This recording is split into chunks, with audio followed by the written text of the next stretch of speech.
Mungu ametupa siku ya leo mtakatifu inasema hivi: Bwana hutafuta moyo.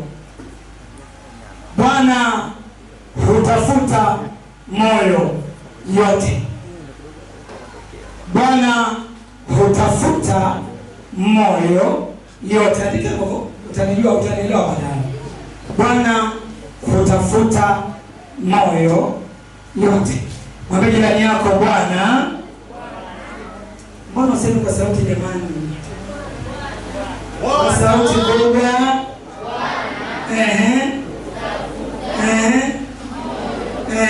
Yote. Mtikise jirani yako, mwambie jirani, Bwana utafuta moyo wako wote. Tumpige Bwana kwa makofi makubwa sana. Kwa nini narudia mara nyingi? Kwa sababu najua adui anajua ukijua hili unakwenda kutoka kwa jina la Yesu. Na utakuta unaulizwa leo umefundishwa nini? Unakuwa una majibu kwa sababu adui huwa anasaulisha. Lakini unaporudia mara kwa mara hauwezi kusahau. Tuangalie kitabu cha Nyakati wa kwanza. Kitabu cha Nyakati wa kwanza. Kitabu cha Mambo ya Nyakati wa kwanza 28 na ule mstari wa 9. Kitabu cha Nyakati wa kwanza 28 na ule mstari wa 9, Biblia inasema, nawe Sulemani mwanangu, mjue Mungu wa baba yako,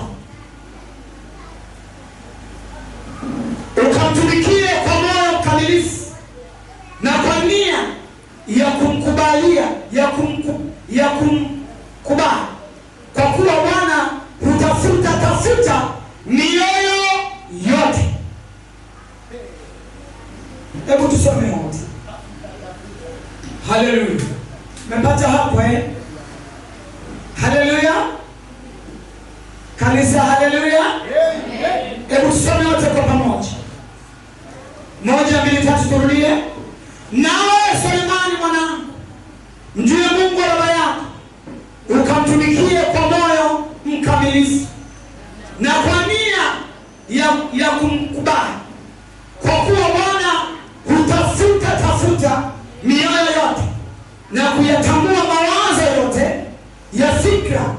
Ukimtafuta ataonekana, nawe ukimwacha atakutupa milele. Piga Bwana makofi. Tunaona huyu ni Daudi anamwambia mwanae Sulemani kwamba, mwanangu, ili uweze kufanikiwa umpe Bwana moyo wako wote. Umpe Bwana fahamu zako zote. Umpe Bwana akili zako zote. Ukifanya jambo hilo, Mungu yeye atakuwa pamoja na wewe. Lakini mwanangu, usipofanya, Bwana atakuacha. Tumpige Bwana makofi makubwa sana. Kumbe ishi ili uwe na Mungu ni kumpa moyo wako wote. Kabla sijaenda mbali, hebu mshike jirani yako, mwambie huo moyo wako umempa Bwana. Amen. Tunaendelea, tutajua baadaye. Naweka msingi kwanza, tutaelewa baadaye. Mwambie tena, usimwangalie useme. Mwambie moyo wako umempa wote Bwana. Amekujibu nini? Mwambie baadaye tutajua. Tumpige Bwana makofi kwanza. Kwenye moyo kuna mambo. Methali 11 na mstari wa 3. Methali 11 na mstari wa 3. Methali 11 na mstari wa 3 linasema, ukamilifu wao wenye haki utawaongoza, bali ukaidi wao wenye fitina utawaangamiza. Turudie tena.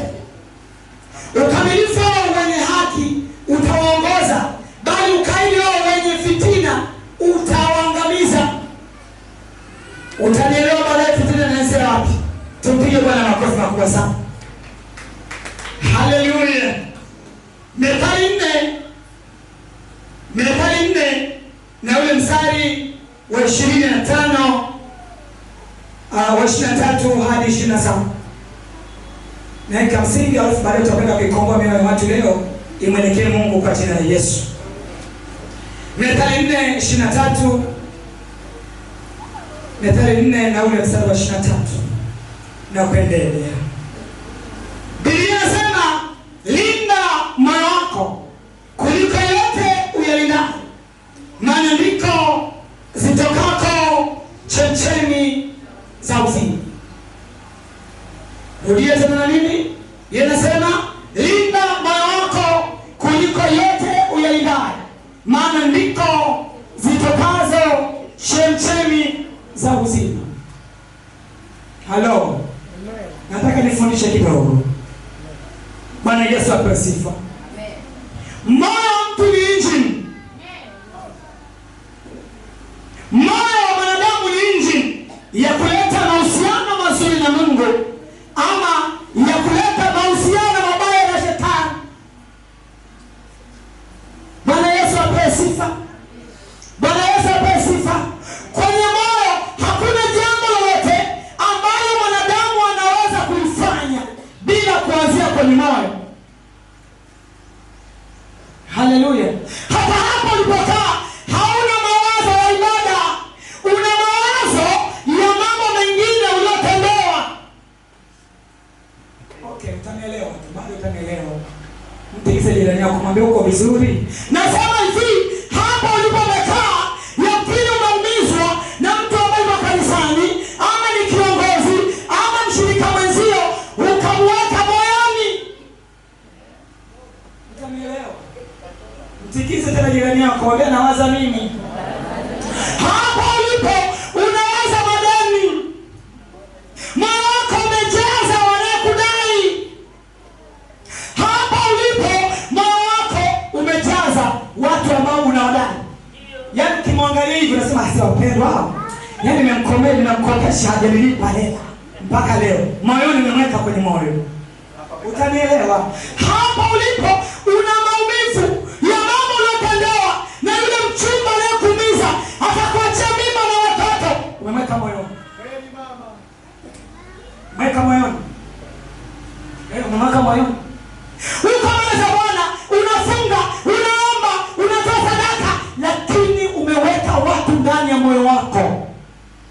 Hujamjua shetani. Tumpige Bwana makofi. Na ndio maana Yesu anasema linda sana moyo. Moyo wako ni wa kulinda, na wa kulinda moyo wako ni wewe mwenyewe, si mtu mwingine. Amen. Hamjelewa, nitarudia. Amen. Baba mimi huko atangalia wachungaji. Amina mama, karibu. Moyo ulionao unalinda wewe. Amen. Halindi mtu moyo wako. Ndio. Yaani moyo wako unalinda wewe mwenyewe. Hakuna anayelinda moyo wako. Wewe mwenyewe unalinda. Amina. Unalindaje? Kwa namna unavyowaza. Kwa namna ambavyo umeupa nafasi moyo wako. Umempa nafasi Mungu ama umempa nafasi darling. Hapo mama. Tupige Bwana makofi. Nisikilize kwa makini. Hii ni Jumapili ya mwisho. Mungu anataka moyo wako wote.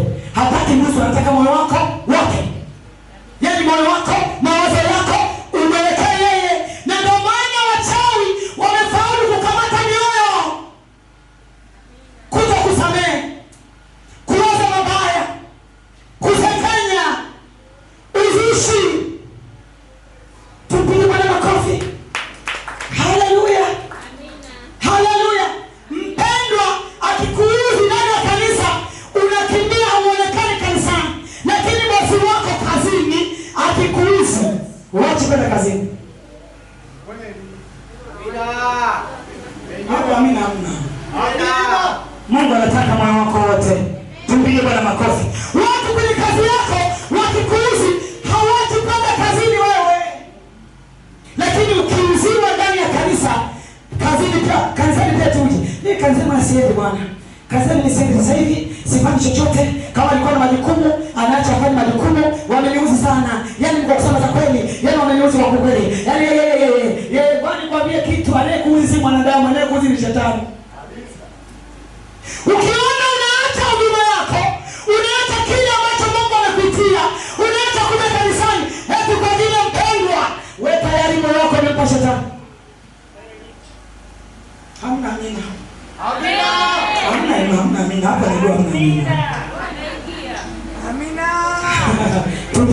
makofi kwa sana.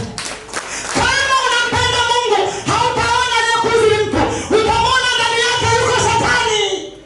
Ngoja nikwambie mwanangu, ngoja nikwambie, lolote ovu litokana na Mungu. Lolote ovu linatokana kwa shetani. Ukiona ndani ya kanisa watu wanakuumiza, tuwe si watu, bali ni shetani, mshirikie shetani. Hapa kuna mimi nakuomba sana. Tupige kwa makofi. Okay. Siendi badani. Simbi. Sifanyi yote. Haumzilii yule mtu. Unamzilia Mungu. Ina maana moyoni mwako umejaza watu. Unasusa, haumsusii mtu. Unamsusia nani? Mungu. Sijui unanielewa? Amina. Nataka kigelegele kimoja tu. Sema Baba kwa jina la Yesu. Moyo wangu nakupa wewe. Ukimpa moyo wako Mungu, hakuna mwanadamu yote atakayekusumua. Hayupo mchawi atakayekusumua. Sijui unanielewa? Bwana Yesu asifiwe. Tangu mwaka uanze, mwezi wa kwanza, mwezi wa pili, huu wa 12, umeuziwa na watu wangapi? Wengi. Okay, sasa wapange kwenye moyo. Tangu mwezi wa kwanza unampanga. Mungu atakuwa na nafasi. Wali kwambia kitu gani? Moyo uliochangamka ni dawa. Moyo wako ukichangamka, uso wako unakuwa mzuri. Leo hii una miaka 30, uso wako unakunjamana nini? Umejaza watu kwenye moyo. Usimpe mtu nafasi kwenye moyo wako, mpe Kristo nafasi kwenye moyo wako. Eti kauziwa na yule kajamaa. Anakaita ni kabebi. Kakasema kwenye simu kaandika kabebi. Hao nisiendelee. Nataka kusikia kitu nikusaidie mwanangu. Sikukatazi kupenda. Lakini penda wakati unaolewa na ndoa. Hujanielewa, nakuja kwako. Pigia Bwana makofi. Sikukatazi kupenda. Lakini penda aliyekuwa kapeka ndani. Kwa sababu ukimpa moyo ambaye hajapeka ndani, moyo wako wote ukampa, akikutenda la kukutenda, huwezi kuomba, husomi neno, huwezi kusifu, huwezi kuabudu, huwezi kuimba, huwezi kukesha. Kuna watu waimbaji hapa, hilo moyo wake alimpa joli kuimba, hivi tena kufunga, hafungi tena.